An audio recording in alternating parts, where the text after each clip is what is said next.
찬양 예배 드리니까 너무 좋습니다. 네. 예. 전쟁이 나지 않는 이상, 찬양 예배를 드리지 않는 일은 없을 것 같습니다. 예. 너무 크게 아멘 하셨어. 네. 찬양 예배 너무 좋습니다. 마음도 막 편하고 그냥 웃음이 나고 너무 좋습니다. 네. 예수님께서 길을 가시다가 나면서부터 맹인된 사람, 우리 예전 성경에는 소경이라고 되어 있죠. 나면서부터 맹인이었던 사람을 보셨습니다.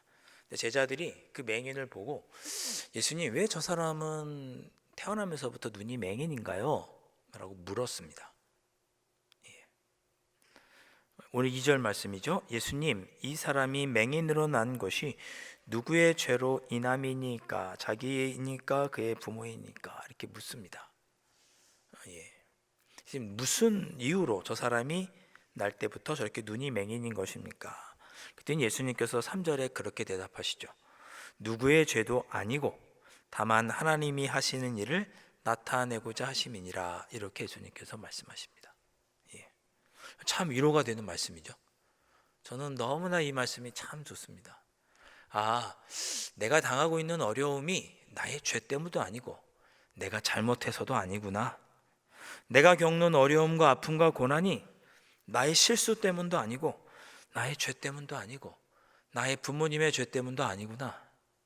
다만 이 모든 일들을 통해 하나님께서 자기의 일을 하시고 하나님의 영광을 드러내기를 원하시는 것이로구나. 이렇게 말씀이 드려지니까 너무 이 말씀이 위로가 되는 거예요.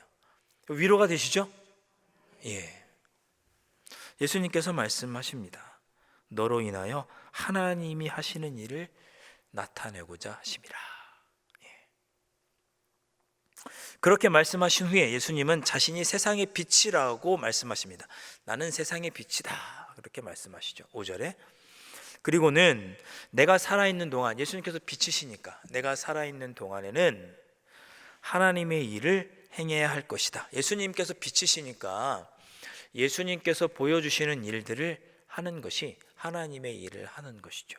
예수님이 이 땅에 계신, 빛이신 예수님이 이 땅에 계시는 동안, 밝은 예수님이 계시는 동안 하나님의 일이 무엇인지를 온전히 보고 하나님의 일을 행하는 것이, 행해야 할 것이다. 예수님께서 그렇게 말씀을 하십니다. 그렇게 말씀하신 후에 6절 말씀 보시면 땅에 침을 뱉어 진흙을 이겨 그의 눈에 바르시고 그랬습니다. 6절 말씀 보시니까 여러분 뭐 생각나시는 거 없나요? 땅에 침을 뱉어 진흙을 이겨 그의 눈에 바르시고 그랬습니다. 어떤 분은 이 말씀을 가지고 뭐라고 말씀하셨냐면, 하나님께서 처음에 사람을 만들 때 진흙을 빚어서 사람을 만들듯이 예수님께서 그렇게 치유하셨다, 이렇게 말하는 학자들도 있습니다. 하나님께서 사람을 진흙으로 빚으신 것처럼 예수님께서 내가 세상의 빛이라고 말씀하신 후에 새롭게 사람을 빚어주시는 거예요. 앞을 보지 못하던 그에게 새로운 삶을, 새로운 인생을 허락하시는 거죠. 그래서 진흙으로 이기셔서 눈에 바르고 그 사람을 보게 하십니다. 7절 말씀, 이르시되 실로암 못에 가서 씻으라 하시니, 실로암은 번역하면 보냄을 받았다는 뜻이라. 그래서 실로암에 가서 깨끗이 씻고 밝은 눈이 되었다라고 오늘 말씀 기록하고 있습니다. 여러분, 예수님께서 행하신 치유는 보지 못하던 자가 다시 보게 되는 그런 치유입니다. 보지 못하던 자가 다시 보게 되는 치유예요. 세상의 빛으로 오신 예수님을 알지 못해서 죽이려고 하는 자들이 예수님 곁에 있었습니다. 예수님이 세상의 빛으로 오셔서 많은 사람들을 구원하러 오신 메시아임에도 불구하고 그 예수님을 알아보지 못하고 그 예수님을 죽이려고 하던 무리들이 있었습니다. 육신의 눈은 띄어 있었는지 모르지만 예수님을 메시아로 알지 못하는 그는 사실은 소경이나 맹인과 다를 바가 없는 사람인 거죠. 오늘 읽진 않았지만 33절 말씀 보시면 바리새인들이 예수님에 의해서 눈을 뜬 그 사람을 보고 이런저런 이야기를 하다가 마지막에 실로암에 가서 닦고 눈이 밝은 그 사람이 마지막에 33절에 이렇게 고백합니다. 예수님은 하나님으로부터 온 분이다. 이렇게 고백합니다. 즉 예수님은 메시아시다. 나의 눈을 보이게 해주신 분은 메시아시다. 이렇게 그가 고백을 한 거예요. 아이러니하죠? 진정한 소경이 누구입니까? 예수님께서 이 땅에 죄인들을 구원하러 오신 메시아이신 것을 모르고 예수님을 죽이려고 하는 자들이 소경입니까? 맹인입니까? 아니면 예수님이 비록 육신의 눈은 멀었지만 결국 예수님의 치유함을 받고 눈이 떠져서 예수님이 나의 참된 메시아이신 것을 깨달은 그 사람이 소경입니까? 아니면 예수님을 구주로 고백하지 못하는 그 사람들이 소경입니까? 오늘 예수님은 이 물음을 제자들에게, 저와 여러분에게 하고 계십니다. 진정한 소경이 누구인가? 세상의 빛으로 오신 예수님의 관점에서 보면, 우리의 신앙의 관점에서 바라보면 과연 누가 진정한 소경인가? 여기 있는 우리 모두는 다 눈이 떠서 밝히 보는데 혹여 우리 중에 하나님의 뜻을 깨닫지 못하고 아버지의 은혜를 깨닫지 못하고 원망과 불평 속에 살아가는 소경은 없는가? 예수님께서 우리에게 물으십니다. 자, 나중에 9장 39절과 41절 말씀을 우리 한번 보겠는데요. 요한복음 9장 39절부터 41절 말씀, 한 절씩 교독해 보겠습니다. 제가 먼저 읽습니다.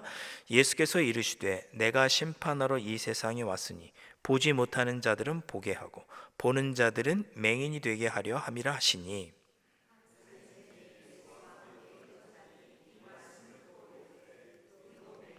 함께 읽습니다. 예수께서 이르시되 너희가 맹인이 되었더라면 죄가 없었으려니와 본다고 하니 너희 죄가 그대로 있느니라. 아멘. 예수님께서 죄인을 구하러 오신 메시아이신 것을 알면서도 알아보지 못하는 바리새인들을 향해서 예수님은 맹인이라고 말씀하십니다. 맹인, 소경이라고 말씀하시는 거예요. 오늘 이 요한복음 말씀을 통해서 맹인이라고 하는 말이 단순히 성경 안에서는 단순히 앞을 보지 못하는 사람만을 의미하는 것이 아니라는 것을 오늘 요한복음 9장을 통해서 깨닫게 됩니다. 맹인은 육체적으로 맹인인과 동시에 영적으로도 맹인인 자를 모두 성경은 맹인이라고 지칭하고 있습니다.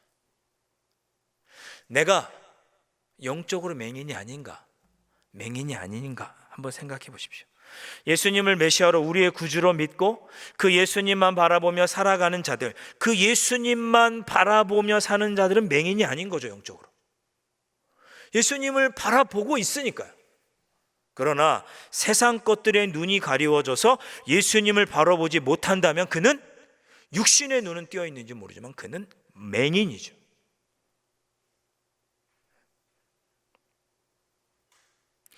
그런 의미에서 예수님을 모르는 자들은 앞을 못 보는 맹인이기에 어두움에 갇혀 있는 자라고도 할 수 있습니다. 성경에 보면 이 맹인을 여러 가지로 표현을 하는데요.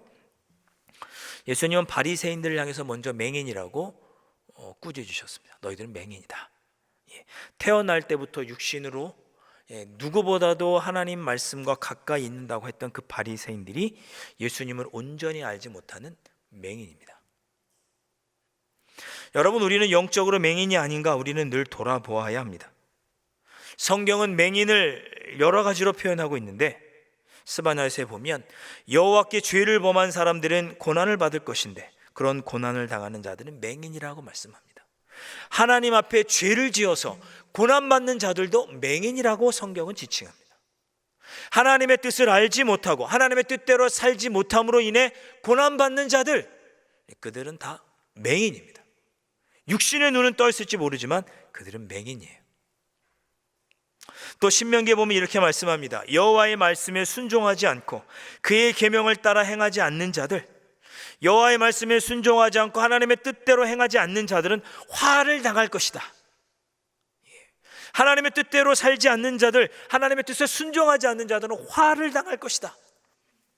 그렇게 화를 당하는 자들은 맹인과 같다라고 성경은 기록합니다. 하나님의 말씀에 순종하지 않고 하나님의 뜻을 깨닫지 못해서 자기 멋대로 사는 사람들, 그러다가 화를 당하는 사람들을 맹인이라고 성경은 지칭합니다. 우리 자신을 한번 돌아보시죠. 내가 지금 당하고 있는 많은 삶의 문제들이 혹시 이처럼 하나님을 온전히 바라보지 못해서, 하나님의 뜻을 온전히 깨닫지 못해서, 하나님의 뜻대로 살고자 하는 용기가 없어서 그래서 화를 겪고 있는 것은 아닌가? 그렇다면 우리는 맹인이구나. 예수님 우리에게 깨우쳐 주시는 것이죠. 이사야서 말씀을 보면 이스라엘 백성들이 나라를 잃고 포로로 붙잡혀가 있습니다. 다른 나라에 포로로 붙잡혀가는데 그 포로로 붙잡혀가 있는 상태도 소경과 같다, 맹인과 같다라고 기록합니다. 하나님의 백성으로서 하나님의 은혜를 깨닫고 구원의 소망을 품는 자가 아니라 죄에 사로잡혀 있는 자들을 가리켜서 맹인이라고 성경은 말씀합니다. 눈은 바로 뜨고 살아야 돼요, 여러분. 눈을 바로 뜨고. 육신의 눈을 뜨고 있다고 해서 우리가 눈을 뜬 자가 아니라는 거죠. 육신의 눈을 뜨고 있다고 해서 우리가 앞을 보지 온전히 바라보고 있는 자라고 말할 수가 없는 거죠. 앞을 보지 못하는 자가 누구냐? 하나님의 은혜를 받고도 깨닫지 못하는 자, 맹인이죠. 구원의 은혜를 경험하고도 기쁨과 감격이 없고 깨닫지 못하는 자, 맹인입니다. 우리의 신앙이 지금 맹인과 같은 신앙이 아닌가 한번 돌아보시면 좋겠습니다. 하나님의 말씀을 듣고도 실천하지 못하는 자, 맹인입니다. 주님을 믿는다고 하면서도 여전히 죄에 얽매여 있는 자, 맹인입니다. 입으로만 주여 주여 하는 자도 맹인입니다. 그리스도인이라고 하면서 그리스도인다운 삶을 살지 못하면 맹인입니다.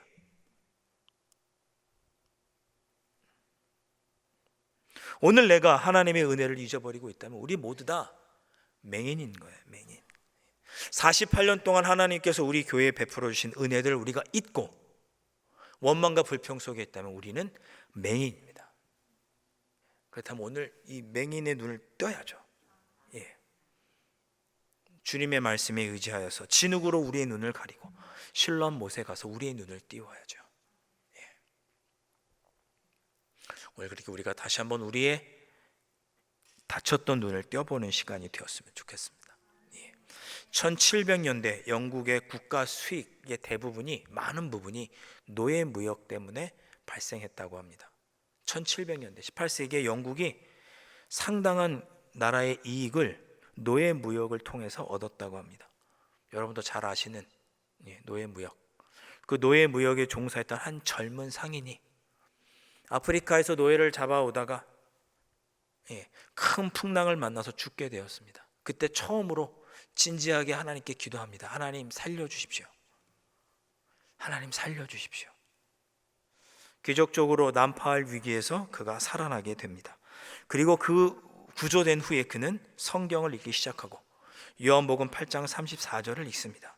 죄를 범하는 자마다 죄의 종이라, 죄를 범하는 자마다 죄의 노예라는 말씀을 읽고, 그동안 내가 노예 무역에 종사하면서 노예를 부려왔지만 사실 나는 더 큰 죄 가운데 죄의 노예로 살아왔구나. 그것을 그가 깨닫게 됩니다. 그리고 지금까지 선한 일을 하지 못한 것을 깨닫고 하나님께 회개하죠.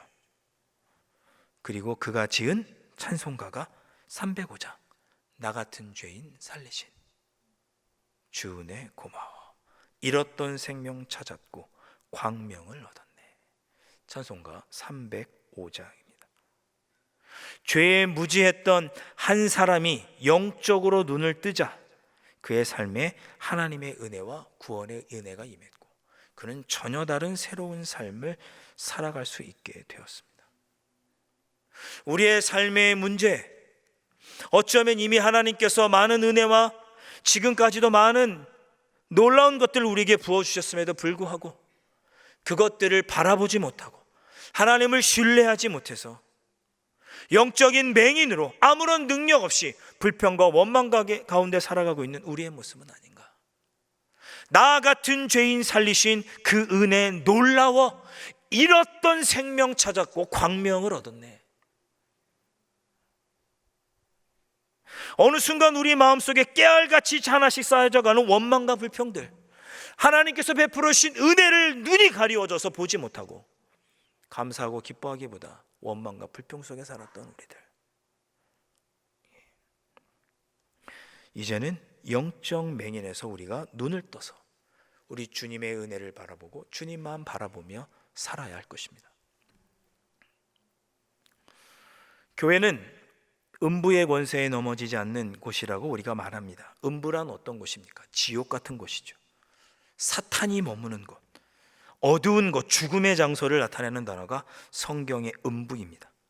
그런데 예수님은 교회를 세우시면서 선언하실 때 음부의 권세가 교회를 넘어뜨리지 못할 것이다, 이렇게 말씀하셨습니다. 죽음의 권세, 교회는 생명의 공동체이기 때문에, 예수 그리스도를 구주로 섬기고 있는 공동체이기 때문에 죽음의 문화가, 세상의 문화가 교회를 넘어뜨리지 못할 것이다. 예수님은 그렇게 약속해 주셨습니다. 오늘 읽었던 요한복음 9장 5절에 예수님은 자신을 세상의 빛이라고 선언하셨습니다. 예수님은 세상의 빛이라고, 어두움이 아니라 세상의 빛입니다. 종종 교회를 비판하고 기독교를 비판하는 사람들, 무신론자들이 알버트 아인슈타인의 이야기를 가지고 교회를 비판합니다. 알버트 아인슈타인이 무슨 얘기를 했느냐? 아인슈타인은 이렇게 말했습니다. 나는 자신의 창조물을 심판하는 신을 상상할 수 없다, 이런 얘기를 했습니다. 하나님께서 우리를 창조하셨잖아요. 근데 하나님께서 우리를 창조하셨는데, 우리를 창조하신 하나님이 자신의 피조물을 심판하다니 나는 그런 신을 상상할 수 없다, 이렇게 아인슈타인이 이야기를 했고, 그 이야기를 가지고 무신론자들이 무신론을 옹호하는 데 많이 썼습니다. 아인슈타인도 그렇게 말하지 않았느냐, 어떻게 사람을 창조하신, 천지 만물을 창조하신 신이 그 자기가 창조한 세계를 심판하고 파괴할 수 있느냐, 그런 신은 믿을 수 없다, 이렇게 무신론자들이 이용한 거죠. 근데 사람들이 아인슈타인이 이 이야기만 알고 나중에 그가 변한 이야기는 이제 모르는 거예요. 히틀러 치하의 교회의 고백, 이런 책이 있습니다. 히틀러 치하의 교회의 고백. 그러니까 히틀러 당시에 있었던 여러 교회들이 가지고 있었던 신앙 고백을 기록한 책입니다. 그 책에 보면 이 아인슈타인이 했던 이런 말이 나옵니다. 나는 히틀러의 나치 혁명이 일어났을 때 자유에 헌신하라고 가르쳤던 대학들이 즉각 침묵하는 것을 보았다. 히틀러가 일어났을 때 대학에서 자유를 부르짖고 그렇게 했던 대학들이 히틀러가 일어나자 입을 싹 닫는 것을 보았다, 이렇게 말했습니다. 나는 이제 자유를 지지하는 수많은 논설을 써온 신문에 기대하고 목소리에 귀를 기울였다. 그 신문들은 어떻게 말하는지 보자, 히틀러에 대해서 어떻게 말하는지 보자 라고 아인슈타인은 주목했다고 합니다. 그런데 그들도 단 몇 주 만에 히틀러와 나치의 기세에 눌려 입을 닫고 말았다. 그 독재자 히틀러의 위세가 무서워서 대학도 입을 닫고 언론도 입을 닫았다, 그런 뜻입니다. 그런데 오직 진리를 억압하는 히틀러에 맞서서 예수 그리스도의 교회만이 굳건하게 서 있었다. 나는 그때까지 교회에 어떤 특별한 관심도 갖지 않았지만 이제 나는 지적이고 도덕적인 자유를 위해 나치와 맞선 교회에 엄청난 애정과 감탄을 느낀다, 그렇게 말했습니다. 오직 교회만이 세상의 음부의 권세에 넘어지지 않고 교회만이 참된 진리를 말하고 히틀러에 대항하여서 싸웠다, 그런 뜻입니다. 비록 한 시대에 지금도 한국 교회가 흔들리고 제 사명을 감당하지 못해서 부패하는 일도 있지만, 그러나 교회는 여전히 세상의 소망입니다. 음부의 권세가 넘어뜨리지 못할 것이고 교회를 이길 수 없습니다. 교회는 어둠의 권세를 이기는 거룩한 공동체이고 교회는 하나님의 선물입니다. 이것을 우리가 영적인 눈을 들어서 바라보지 못하면 우리 강남제일교회는 또 넘어지고 또 시험 들고 우리의 신앙은 또다시 다른 곳으로 헤매게 될 것입니다. 교회는 음부의 권세가 넘어뜨리지 못한다. 하나님의 진리의 말씀을 수호하여서 빛 대신 예수 그리스도만을 가슴에 품고 세상 속에서 당당히 진리를 선포하는 그 교회는 음부의 권세, 사탄의 권세, 그 어떤 권세도 넘어뜨리지 못할 것입니다. 이것을 영의 눈을 뜨고 바라볼 수 있는 자, 그런 희망과 그런 비전을 갖고 있는 성도들이 맹인이 아니고 교회를 올바르게 바라보는 자요, 주님을 올바르게 바라보는 자입니다. 그렇게 눈을 뜨고 소경이 아닌 채로 살아갈 것을 예수님은 오늘 우리 말씀을 통해서, 주신 말씀을 통해서 우리에게 권면해 주십니다. 여러분, 눈을 뜨시고, 눈을 뜨시고. 저도 감기 걸려서 감기약을 먹어봤는데 감기약 먹으면 왜 이렇게 졸린지 모르겠어요. 수면제를 넣었나 봐요. 감기약 먹으면 잠이 옵니다. 그 눈 감는 거 말고 우리 주님께서 우리에게 베풀어 주신 은혜를 바라보지 못하는 소경, 교회를 넘어뜨리지 못할 것이라고 우리 주님 약속하셨는데 그 약속을 바라보지 못하는 소경, 그런 소경에서 눈을 떠서 주님의 은혜를 바라보고 말씀을 바라보고 교회가 승리할 것을 믿음의 눈으로 바라보면서 날마다 우리 서로 기뻐하고 격려하면서 우리 강남교회에서 함께 기쁨으로 신앙생활 하실 수 있기를 주님의 이름으로 축원드립니다. 함께 찬양하겠습니다.